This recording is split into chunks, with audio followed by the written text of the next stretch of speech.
आणि यानंतर अतिशय महत्त्वाची बातमी आहे संपूर्ण मुंबईसाठी, राज्यासाठीच नाही तर देशभरासाठी महत्त्वाची बातमी। मुंबईवरती दहशतवादी हल्ल्याचा ज्याने केला होता त्याचा मास्टरमाइंड तहव्वूर राणाला आज दिल्लीत आणलं जाणार आहे। एनआयएचं पथक थोड्याच वेळामध्ये राणाला घेऊन दिल्लीत दाखल होणार आहे आणि त्यानंतर एनआयए त्याची कस्टडी घेणार आहे।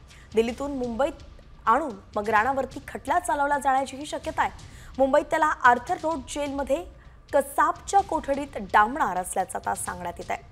26/11चा हा मास्टरमाइंड होता तहव्वूर राणा यानंच तो हल्ला घडवून आणला होता आणि त्यावेळी संपूर्ण मुंबईच नाही तर देश सुद्धा हादरला होता। अनेक पोलिसांचा यामध्ये ते शहीद देखील झाले होते आणि अशा या हल्ल्याचा मास्टरमाइंड अखेर त्याला आता भारतात आणलं जात आहे।